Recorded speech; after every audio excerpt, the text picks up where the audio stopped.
Alright, welcome back to the channel everybody. Aesop Grim here, and this is the continuation of my RDR2 blind playthrough here in 2025. Last episode, Molly got smoked. So she's no longer with us. The entire camp is in a real bad mood. I believe we can go get food and stuff now, and we kind of need to. Let's, I don't know, let's maybe do that. What do we have here? Duchesses and other animals. Duchesses as an animal? That's funny. A test of faith. Business, let's see. Geez. We might be able to go check out this Rocky 7. Now that we're into a new chapter. Let's do that, guys. There's a wealthy couple who recently bought a house far north of Van Horn. Could be worth a visit. Okay, I'm trying to get to a map. So, oh well, we're kind of in that area too. Edith Downs. Oh, we can go see her. Probably do that on the way in, because we need to go, well, it said far north of Van Horn. Van Horn's right here.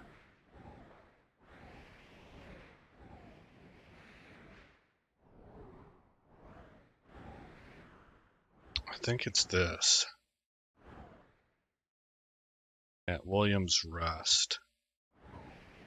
Okay then, well, we're gonna make our way here into Ansburg and go see Edith.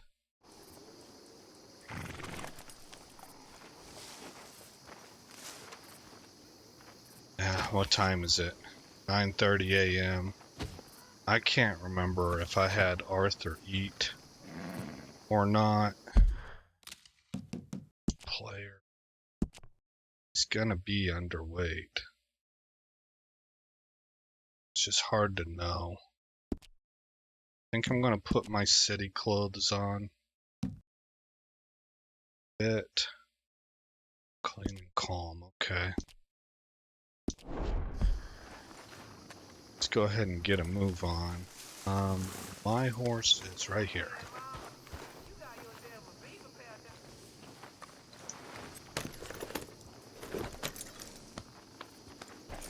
And I'm gonna go ahead and eat light. Let's have a can of strawberries.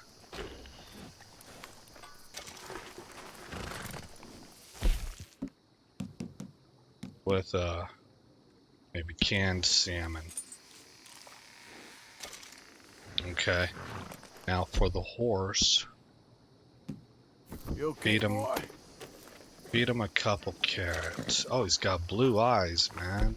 It's crazy. Good boy. Wow. Real pretty horse. Okay, 1 of 3. That's pretty good looking too, but that's probably a bit warm. That's more what I'm looking for. Alright, let's go see Mrs. Downs. So, I wanted to tell you guys that the other game that I'm releasing, if you don't follow everything on my channel during the week, is Oblivion Remastered. I release that twice a week, right? So there's a reason I'm sharing this info with you. Yep. So what you're watching here, I'm recording this as of really late Saturday night, probably early Sunday morning. And this series, Red Dead, releases on Monday, Wednesday, and Friday. And I need an episode for Monday. That's here, piggy piggy. What? Hey, who are you? Push! It's getting hot. Oh. Enemies are close.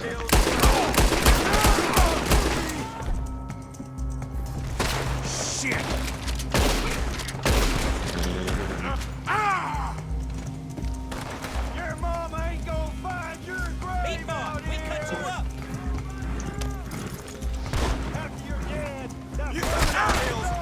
your ears. I'm a move back! Move back!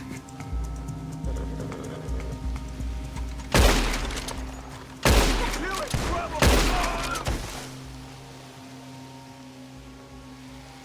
I'll kill all you.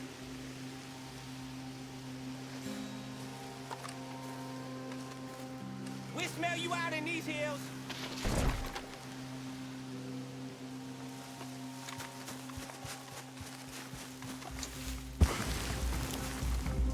You wish you didn't run into the Murphys. The Murphys, okay. Oh, bullseye.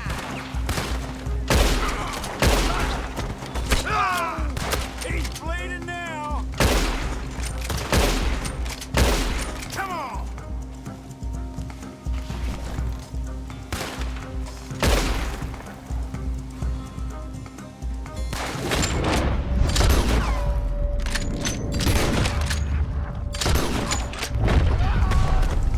Goddamn lunatics. All right, well, I guess we're good to go.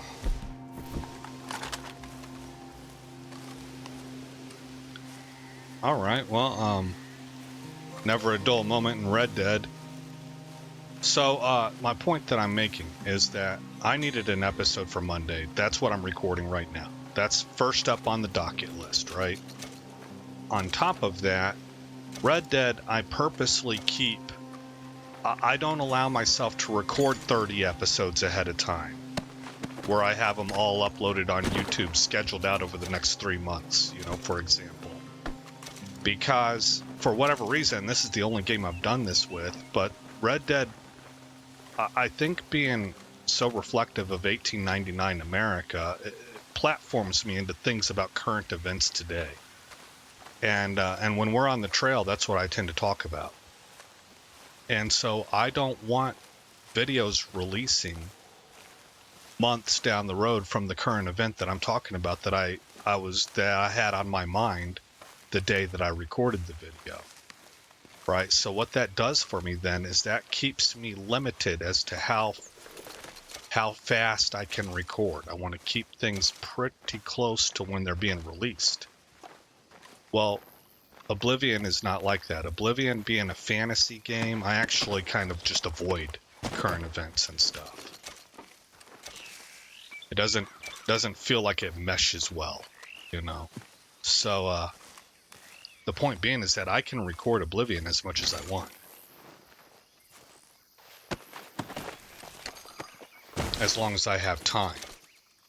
I play a bunch of different games, including World of Warcraft, so time isn't always something I have, but I can record with Oblivion with no worries about getting too far ahead of real world events. Here's why I bring that up. Tonight, okay, well, let me tell you what kind of character I play in Oblivion first. I went counterintuitive. I'm normally a good guy. I'm kind of really terrible at playing a bad guy. My brother laughs at me about it. It's funny. And in Oblivion, I went counterintuitive, really kind of not on purpose, but I wanted to do the Dark Brotherhood questline. Yeah. And so I made a Wood Elf assassin. And the series is going pretty good. I'm actually doing a decent job of playing this surly kind of attitude, you know. And so that's what he is. And the Dark Brotherhood quest line it's pretty dark. Like you serve a dark god, Hail Sithis, and all that. I mean, the motifs that are at play are a little bit repulsive, to be honest. And the whole series, even though it's one of the greatest quest lines in Elder Scrolls history, but it revolves around contracts to murder people. You know, so that's what I mean. It's pretty bloody. It's pretty dark. Now, I tell you about that because I jumped into Oblivion today and recorded 2 episodes of that. Was it 2? No, it was 1. I recorded 1 episode of that because it felt more lighthearted than this game. Now, I think this is the second time that this has happened to me. I don't remember if it was Oblivion again that was the example, but I know this happened once before, like not that far back. But jumping into Oblivion and playing a murderous assassin who is actively involved in a quest line that sends you to go kill old people in their sleep felt like more wholesome and a warmer, more carefree, inviting atmosphere than where Red Dead's at right now. Red Dead is in a... This story's gotten... I don't want to say dark. Dark's not the word. I think raw. It's emotionally raw. And I'm interested in the same way that it's hard to look away from an accident whenever you're driving down the highway, you know, and the cars are all pulled up and the ambulance is out there and you got one car in the ditch and another car that looks like it rolled 5 times and there's like a couple shoes in the road and you don't necessarily want this stuff imprinted on your brain, but it's just hard to look away, you know. And that's what Red Dead feels like. It's like I'm not exactly excited to be back in this game right now, but I'm curious. We got unresolved issues. So here we go. We're in Ansburg. Sure the good Lord will see me through. I think her name... You never listen to me. It's like talking to a goddamn wall. Edwin? Not Edwin, that's a guy's name. Edith? I don't know. But we gotta go talk to her.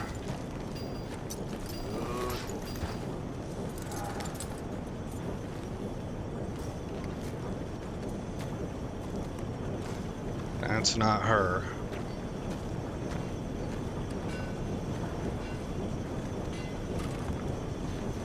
I said, hell, even a blind hog finds an acorn every once in a while. Store closed. Hey, Schneider's you want company, Foods. boys? Oh, Sure, because I want to be pissing needles tomorrow. so she's being mocked as being filthy and dirty. And she knows it, right? So it's hard.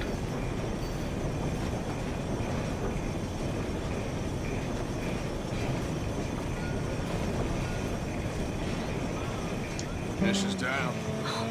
Go away. Just go away. I'm sorry. I'm really sorry, but Well, you're sorry. Yeah, I heard you. but, I mean, this country is man unleashed. That's the thing, and it ain't my fault any more than it's anyone Man else's. unleashed? Then unleash goodness. Not just hell's feeble brothers, sir. But how? I mean, all I know how to do is fight, I guess. I was set free to fight. Where's your son, Mrs. Downs? Where you think? Down the mine. Until he gets sick. Which won't be long, given how hard they work him. See, foremen don't like him, so he gets the worst of it. Maybe I could go with... Well, maybe you could just leave us all alone. Maybe you could just go fight some other battle.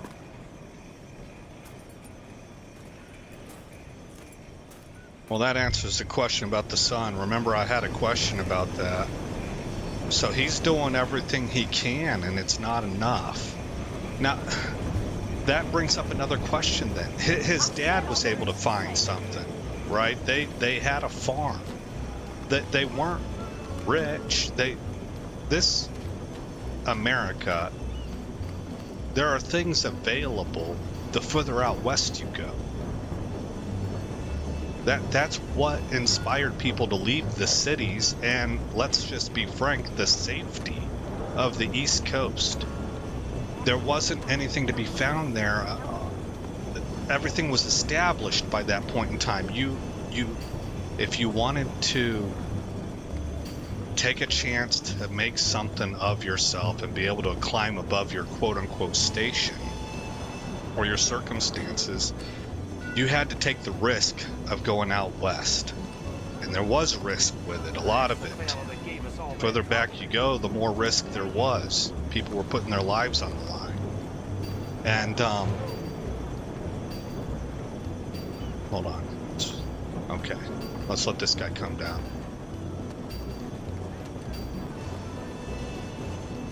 So it just kind of seems like he should have been able to find something better. And yet, the miners exist. Well, so you're hearing me think out loud. I mean, if those people could find something better, surely they would, right? So there's, I don't know. This is the best that they could do, evidently.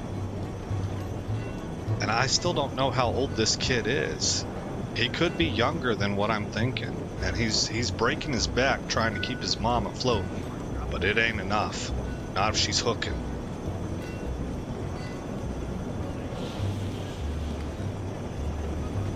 Hello, mister. Hello, sir.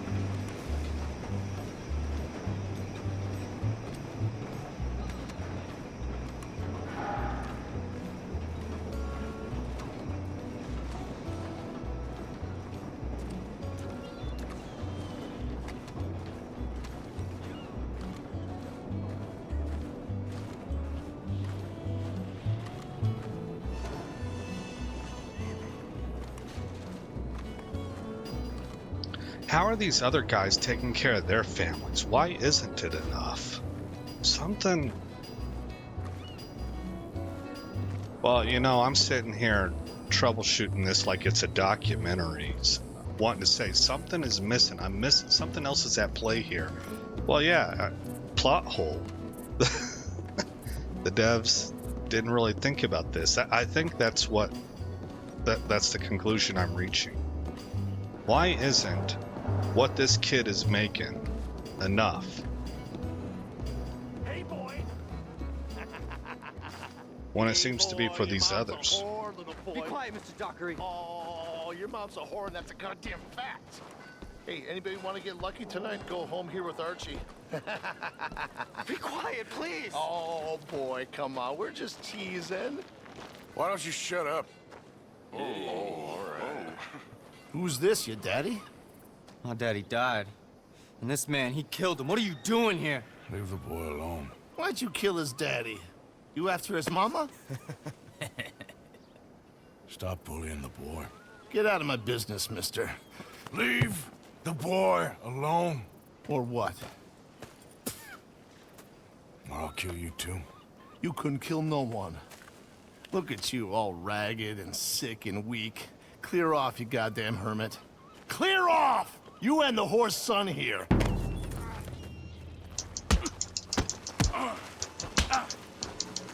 even... That ain't necessary. Get off me. We got a shallow grave all lined up for you.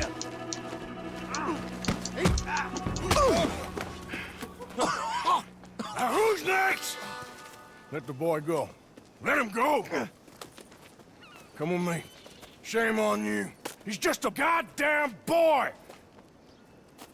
Let's get you out of here. They're gonna kill me. Now I got no job and they're gonna kill me. I've got some money. You and your mama can go someplace nice. Well, why are you doing this? I don't know. Listen, take this. All of it. Try and talk to your mama and get out of here. Now run. I'll try. Good boy. I don't want to see you here again.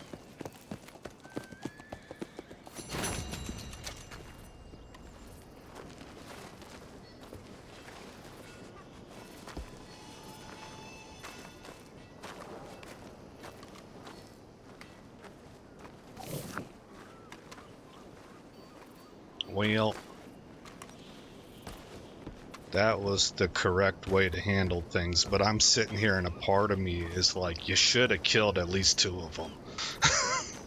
You know, but that probably would put a price on the boy's head.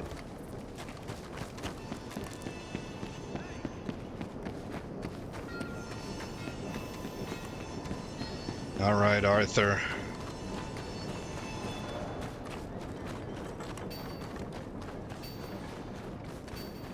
If heaven was something that was won based on merits and demerits, you would have a 1 in the merit department right there. That's not exactly how it works, or even at all. But good on you. That was a good move. That was a stand-up move. It was your responsibility. It's you! My friend! This guy's your mysterious savior? Come here! Before you collapse, I was just telling my friend here about how I nearly died out there one night. Sounds like quite a tale. Here's an idea. Gunsmith's a friend. Pick out what you want and I'll pick up the tab. It's Jenkins. Ooh, yes indeed. Anything for you, buddy. Anything. You are nothing if not generous. That's kind of you. Thanks. You're very welcome, friend. All the best. Well, he did save my life after all. I probably would have gotten it open, but I said it so right. Really got me. Let's double check and make sure I don't owe any bounties. Welcome, welcome. Glad to see you on the up and up. Okay, we're good. Y'all right there, sir? Yes. Why? Oh, people are starting to ask. Yeah, the miners noticed also. His face don't look right. He's losing color. He's pale. He's thin. Can't hold weight.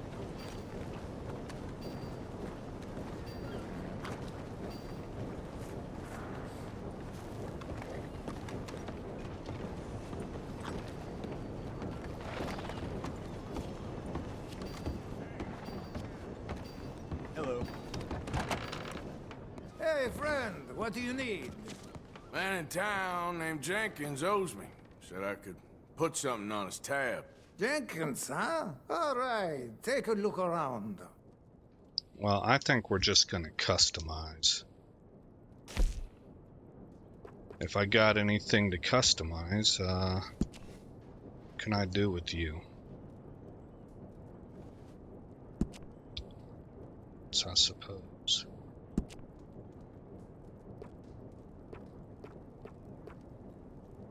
This is all just cosmetic. About the barrel. The rifling does improve range. Okay, and what about the length? It's got a long barrel on it.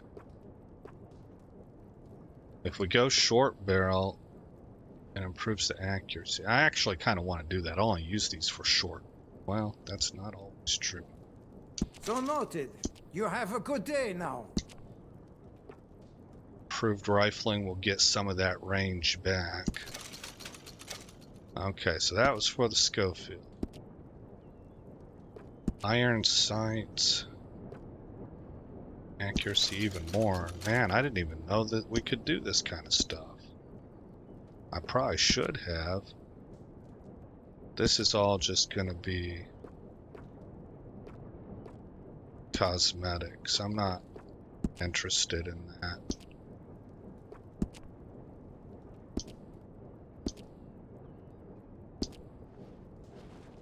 Okay, what's the other one that I used then? The other pistol. Oh man, I have the cattleman's revolver loaded up. I shouldn't. It should be the Schofield and the named, I don't remember what it was called. Peters, rifles, shotguns, melee.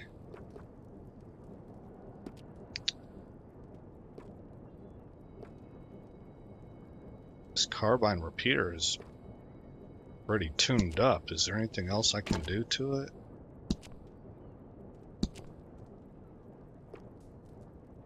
That'll cost me money, so... Well, I mean, we could do that anyway. We should. We should just tune the heck out of this thing. There we go. I've got the money on. My accuracy is already maxed out. Iron sights, I got a scope on there. Short scope. Which is already there. Okay. Stock.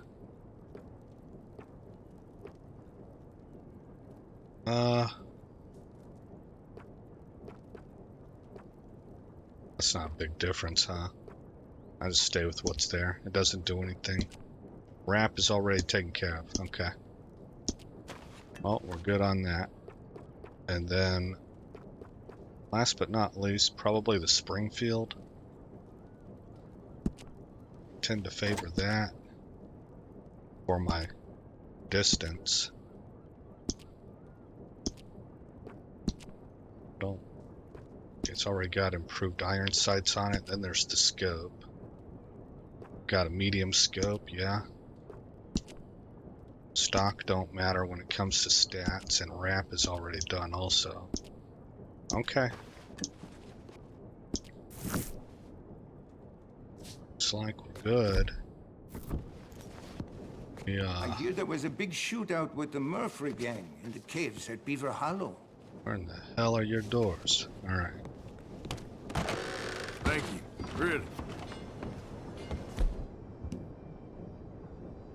Granger's revolver. I guess that sucker's already tuned up as much as it's gonna be tuned up. Oh, I do have the cattleman's revolver. I don't want the cattleman's revolver. What the heck happened here?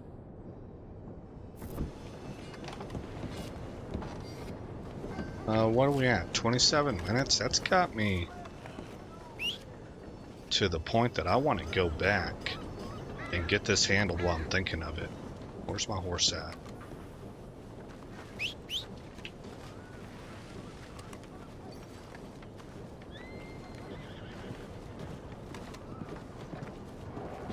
And she was way up there. Or he. I keep calling her she. I got real used to Black Velvet, I think it was.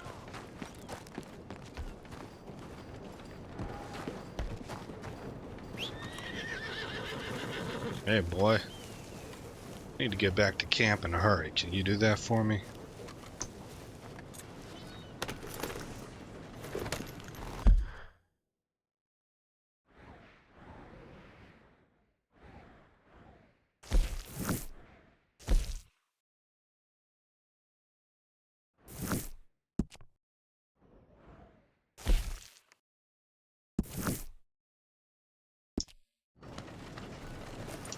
Oh, this way. Okay.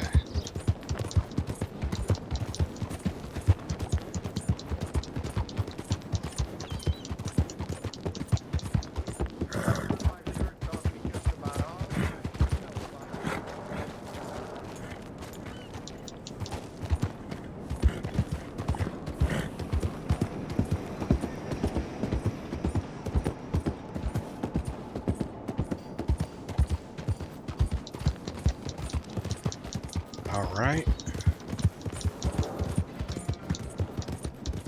Yeah. I don't really know if there's another game out there that's like this.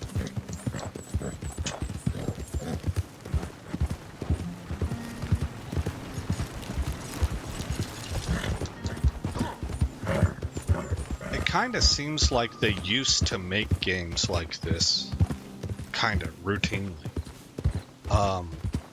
Assassin's Creed 2 kind of felt like this. That was a long, epic storyline where you started as kind of a nobody, and as you uncovered things, you really, the story really expanded on who Ezio was.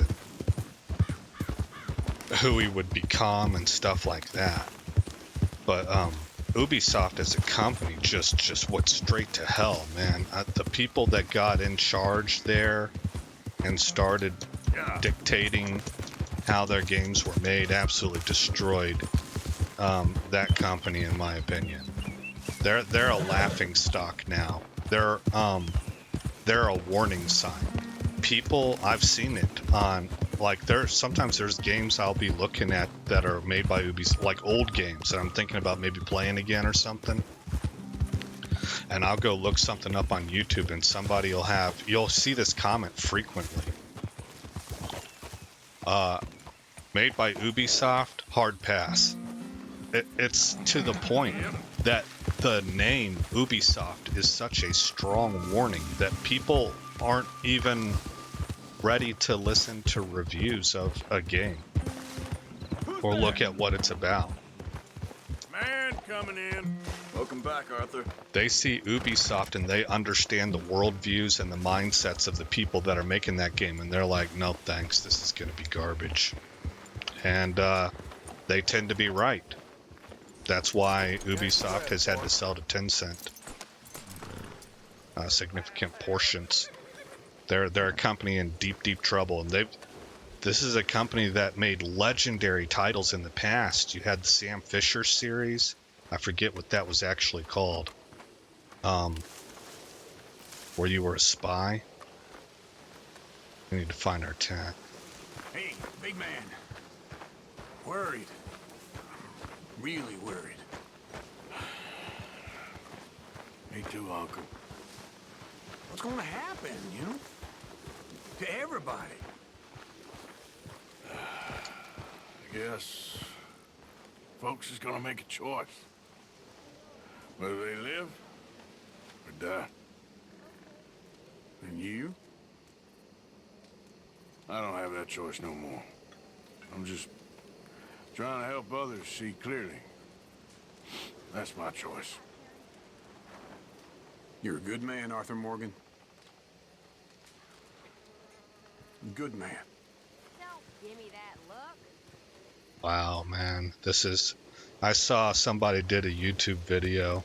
It was like one of those fan-made trailers, and it was about Arthur Morgan being a good man, and it was just all these man, the person did a really good job because they put like an effect on the audio so that it sounded kind of like a ghost echoing off in the distance, and it was all the times people called Arthur a good man.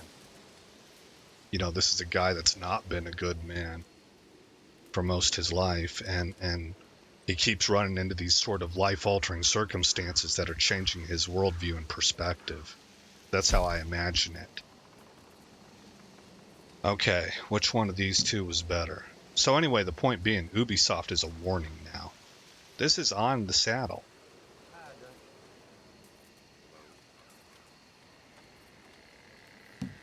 I want to store this.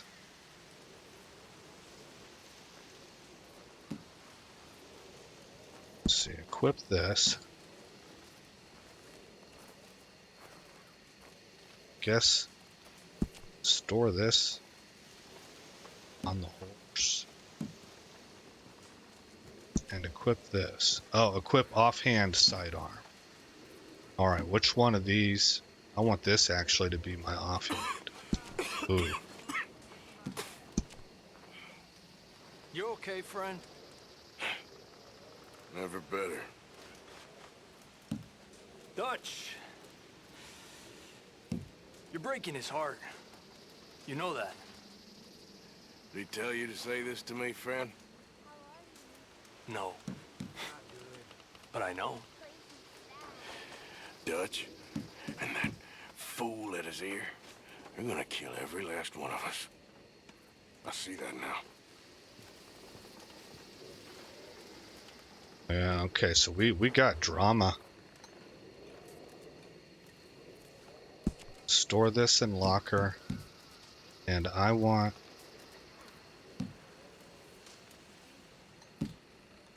Rangers.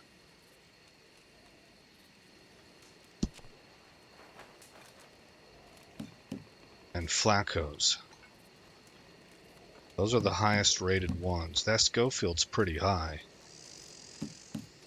Alright, now this, I should be able to store this in the locker. Oh, Callaway's also. Not as good, but probably could be plussed up.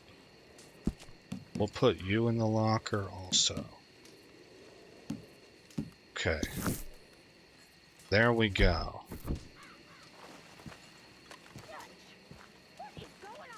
Alright. Let's get out of this camp first before I keep talking, because we keep having people come to talk to us. And it's like kind of important stuff, so I don't want to get frustrated and walk away from them. What?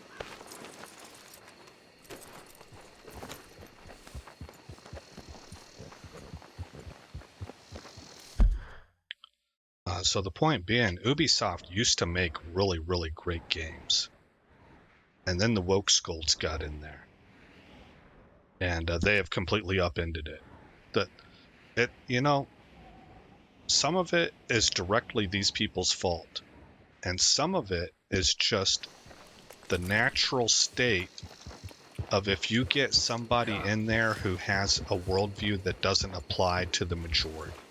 Can you imagine selling a platinum title of a game based on Christian fundamentals? I mean, someone like me, I might be interested in a game like that. Maybe they could pull something off really good with it. And you had to, there would be certain puzzles that you had to solve that required you to know scripture verses and stuff like that. But let's be honest, that's going to apply to a very slim demographic. And that's the problem that these woke people have run into. I don't think that they're necessarily sitting there all the time trying to sermonize to you.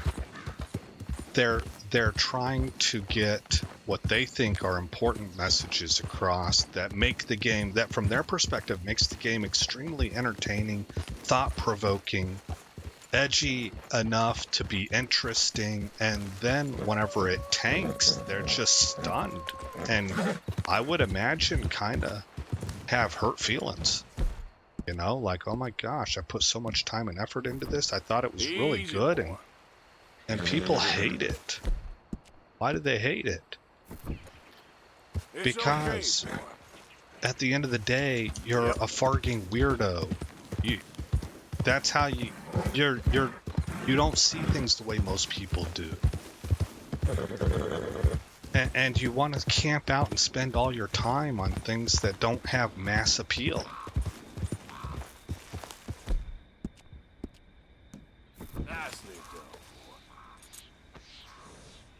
There we go.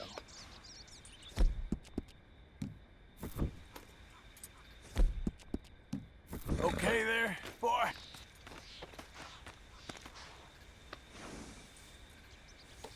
So anyway, that's kind of really the overall thing that I'm recognizing that these past few minutes I've been talking about. Evening. It seems to me that you used to have games that were this good, this immersive, in years past. We're talking a few decades ago. And I brought up Assassin's Creed 2 as an example. I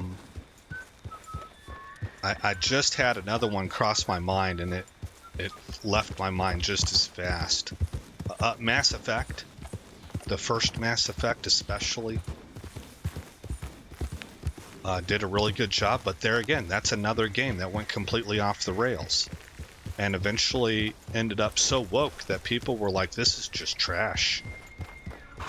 And it killed the series. And from what I understand, companies are finally, oh my gosh, they took so long to figure this out. To guys like me, it's been absolutely blatantly obvious for a really long time. Almost since the very beginning of when it started happening. But for CEOs of companies, it seems like it takes a real long time for them to start to understand that their polling of what gamers want, it's AstroTurf. Those aren't real people. half the time they're bots. The other half, at least half of those, aren't even interested in playing video games. They're just weighing in on their opinion to try and change an industry. People have gotten really power hungry about what they're able to change if they can get people power going, right? And that's what excites them, and that's what they pour their energy into it. But they're not gamers. They're not going to buy your product. And so CEOs are finally starting to figure out that what is reflected online and the polling they have and what's in the comments and stuff and what they're being told behind the scenes by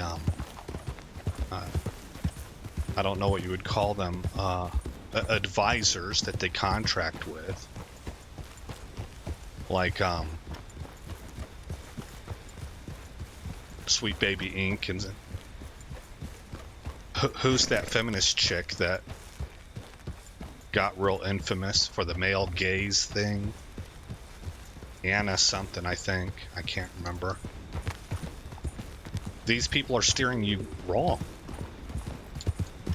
We had one person, I think she was the leader of Sweet Baby Inc., who her entire methodology is to get in with a company as an advisor and then scare the crap out of their investor board and say, if you don't do these things, if you don't put these things in here, these woke ideals and agendas, and denounce this and denounce that, and open up, make a bunch of LGBTQ friendly characters and stuff like that, then the quote unquote modern audience is going to reject it and your game won't sell. So she's on record. There's like video of it, of her gaslighting. Because that's not true. The modern audience doesn't exist. That thing is fake. And these CEOs are finally beginning to understand that. This was supposed to be our little adventure. Oh shoot, you lost your husband. All we need is each other. That's what you said. You all right there? Who are you?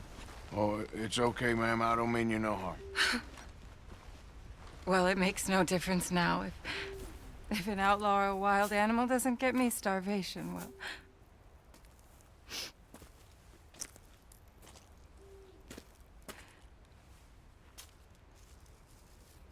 We came out here from the city in search of a different life. Something true, something real. Something yours. Yeah, I get it. All this squandering and indulgence, we wanted to strip it away, to find something authentic. What a pair of fools. Is there a train station or a town I can take you to? No, I can't give up now. He wouldn't want that. I can't have it. I'm gonna do this for you, Cal. No, I don't think he would want that. Well, Sweetheart, you out here alone amongst the wolves. It's a bad I'll idea. leave it to it.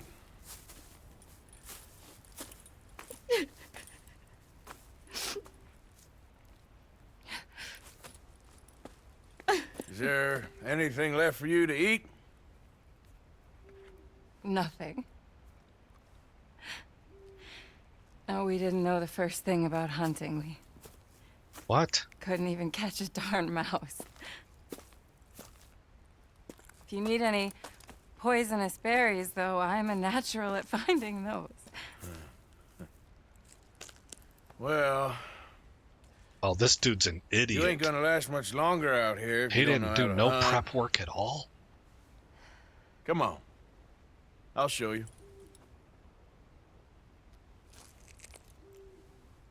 All right? But you better not try any funny business. You know, I may be weak, but I still know how to stand up for myself. Oh, I Yes, don't ma'am. doubt it. Come on. You dug that grave on your own. I wouldn't tell her that, but that's hard Tell work me, right you there. ever skin an animal before? No, but Then again, I haven't caught much of anything either. Well, you'll need to know how to do both if you're gonna survive out here. I am all too aware. So where should we head for? Let's try in the trees down there, near the river. Fish. What happened to your husband, if you don't mind me asking? Teach her to The fish. bear got him. It was horrifying. He survived, but only for a couple of days. I buried him a week ago. I'm sorry. This was really his dream more than mine. I'd have hopped the next train back to Chicago if he'd said the word. But now, I don't know, it's hard to explain. I have to do this. I understand.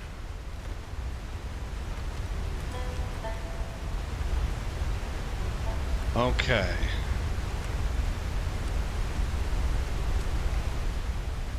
So we're supposed to teach her how to skin an animal? That means we gotta kill an animal.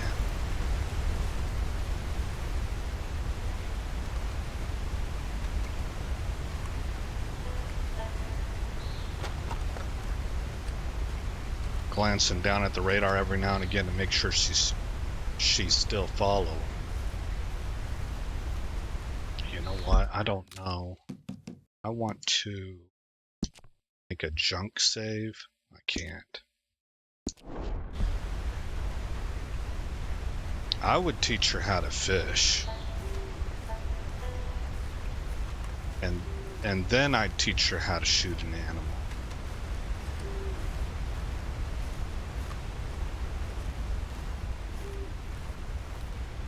Excuse me. I don't know if you're able to hear that in the mic. Yes. This is a good spot. What are we looking for? Well, I think we should start with something small, don't you? I kill it, you skin it. Sound fair? Skin it?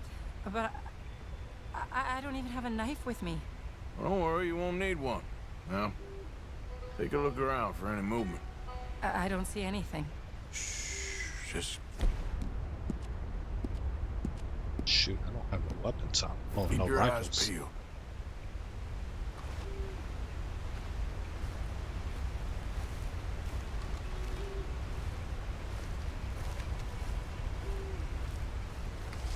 Well, I need the wild mint. Sorry, lady.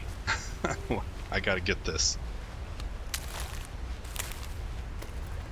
This strikes me as the naive liberal couple that went out to go get to know nature.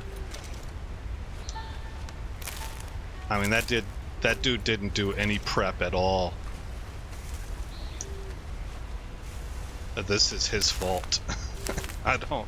Yeah, respect the dead and all, but dang, you gotta be honest about stuff too.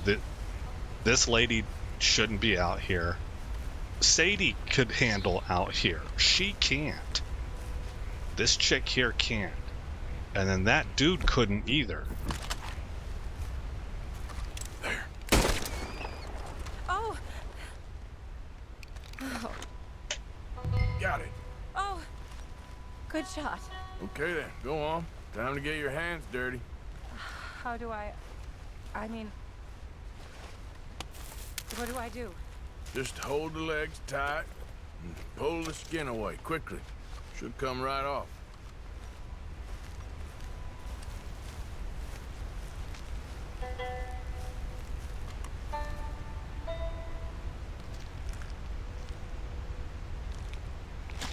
Oh my! It worked. That is all there is to it. You did good. I think I've seen enough blood for one day. Do you mind if we head back now? Sure, I'll walk you back. You did good. That should keep you fed for a few days. Oh yes, at least. Thank you so much. I mean, this really ain't such a bad spot. You got a good water source. It's remote, but you can survive here all right. I have no doubt that one can survive here. Whether Charlotte Balfour can is a different matter entirely. You've probably lived your whole life in the outdoors. Oh, a lot of it, that's for sure. I'd barely left the city before coming here. Cal spent his summers growing up at his grandparents' lodge in Maine, but I get the impression they did more punting than hunting. Right. Oh, Lord. No. We're done for now. Wolves, stay back. Just a Do something, please!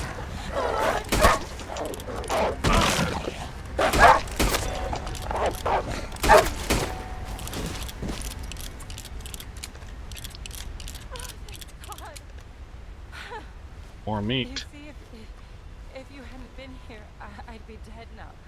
You got a rifle? Yes. Well, my husband's.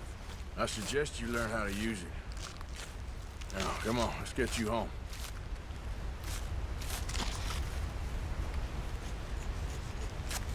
Since we got here, it feels like every step forward has come with 100 steps back. People always talk about the simplicity of country life, but there's nothing simple about any of this. Well, I guess we only know what we know. Oh, please. I'm sure it wouldn't take you too long to adjust to a life of privilege and indolence in the big city. I don't know about that. It sounds awful. Oh, it is. A truly empty and boring existence. But an undeniably easy one. I still can't believe he's gone.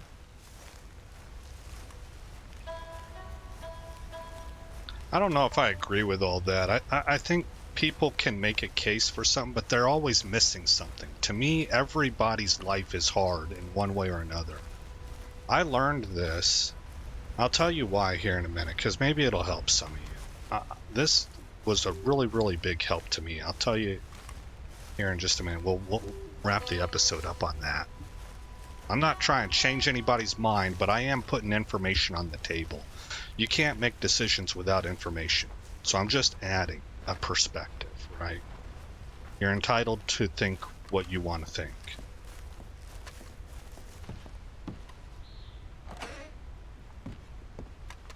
Thank you.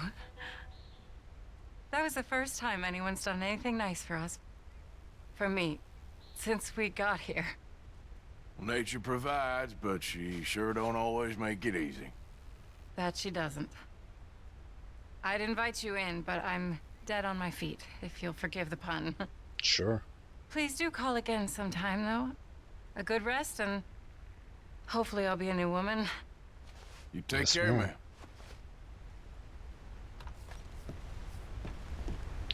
So, one of the places I lived when I was in about middle school age, it was a suburb of Orlando, Florida. It was called Altamont Springs. Now, Altamont Springs was a fairly wealthy community made up primarily of, it seemed to me, I'm a kid, right? So I might be wrong about some of this, but the overall perspective, it's going to make sense to you here in a minute. But it seemed to me like it was made up of mostly doctors and lawyers.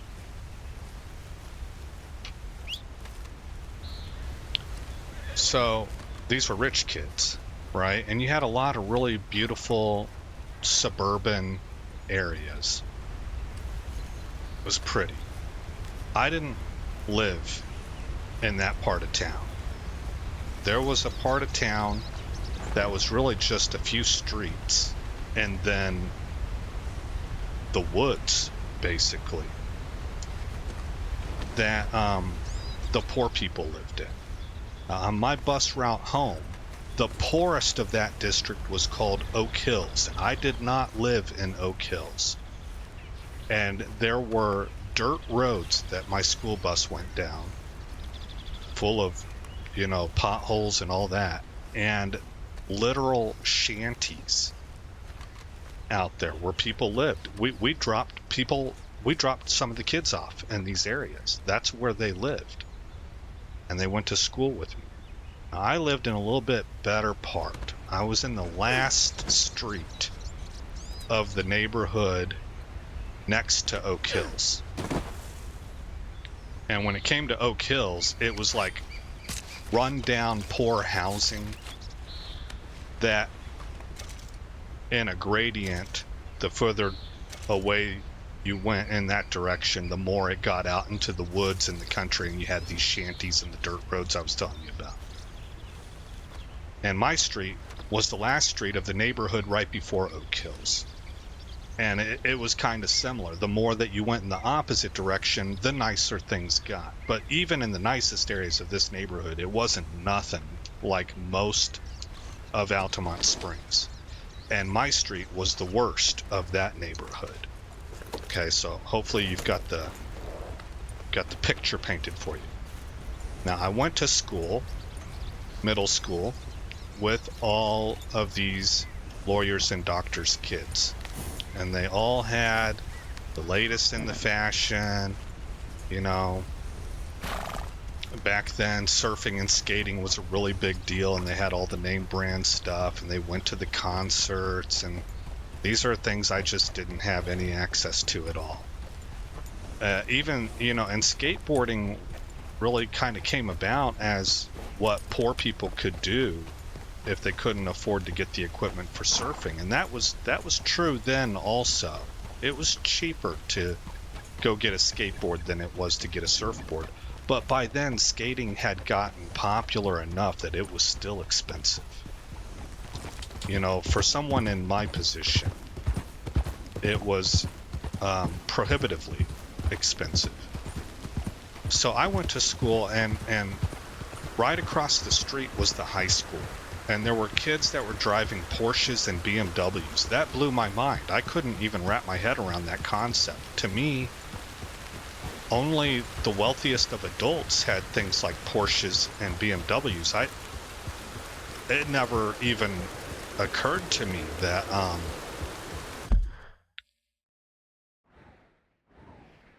that a kid could have that kind of car unless he was dealing drugs. So what this all led to is an assumption in my head that I didn't really mean to put there. It just kind of happened, that I was less than, not as good as, not as valued, not worth as much, which quickly led to a defensive stance and something bordering hatred towards these people that were wealthy. Move! And not long after that, I started to, just through the natural course of things, I was a real quiet and shy kid. I kept to myself. Yep. But it didn't take forever and a day or anything to start finding out that, you know, the girls liked me. The fellas liked me. I had a pair of shoes my dad got me on a Walmart special, which for my school was just shameful, right? But they looked cool. They were like Vans. They were made to be like a knockoff of Vans shoes. We're not going to look around here just yet. We'll do this in the next episode. And I got complimented. One time I decided to do my haircut differently. And it was a similar style to what everybody else was doing, but I decided to part it going to the left instead, which, because my hair didn't want to do that naturally, kind of created sort of a bit of a kind of a soft, spiky look in front, and I got compliments on that. And so then I started to open up, and I started to talk with these kids that were from a completely different class than me. And we started finding out that we had more in common than we did differences. And I started finding out that these kids had pressures on them too that I would never face. They had expectations and family legacies that were riding on their shoulders. And so this is kind of what I mean whenever you get somebody talking about privilege and things are easy. Well, especially if you're talking about yourself, that's not a bad place to be in. That's, to me, an appropriate amount of humility.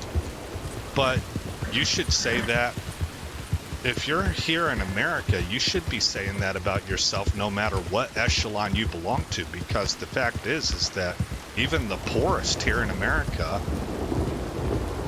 are better off and have more of a social net than most of the world. You know?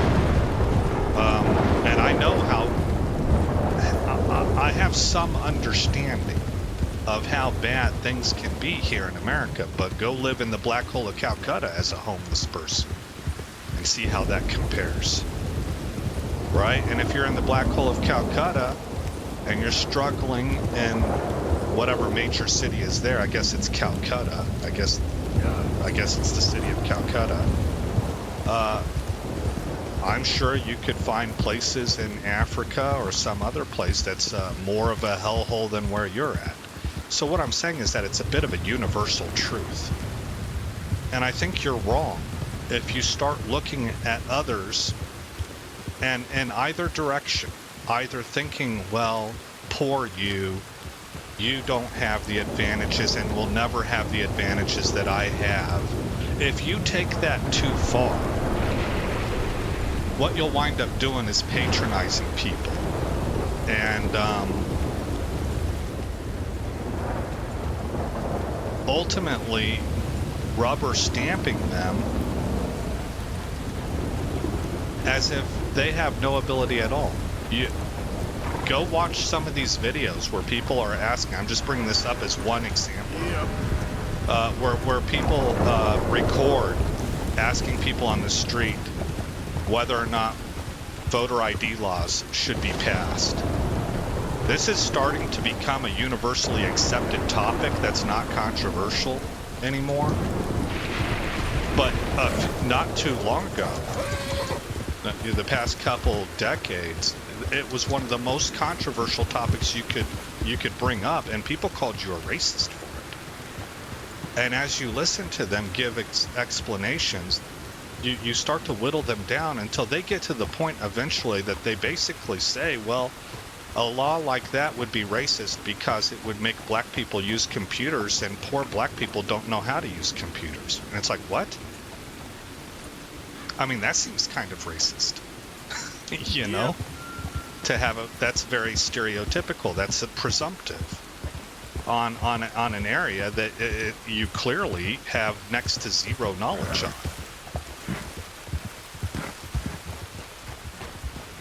And then in the other direction, if you're somebody who perceives themselves to have no privilege, and you're looking at other people who do have privilege and judging them harshly, believing that they have absolutely nothing in their lives that's difficult, and that they've never faced a hard time in their life and they wouldn't know it if it came up and smacked them in the face. Well, you're wrong. You're wrong. They just have different kinds of challenges. So this is about, in my opinion, trying to be a decent human by not passing a stereotypical judgment on anybody in either direction, and respecting the fact that all of humanity has uphill battles and obstacles to overcome, and that they're not just insignificant, but that they are very significant and difficult obstacles in their own ways, with different kinds of challenges, whether physical or emotional or psychological. So that's just the way that the devs wrote this dialogue just made me kind of think about that. So that's where we'll end it. We're at an hour 4. We're going to go ahead and hit save, not player. Well, we should check player status. Underweight, fair temperature. Fit, clean and calm. Okay.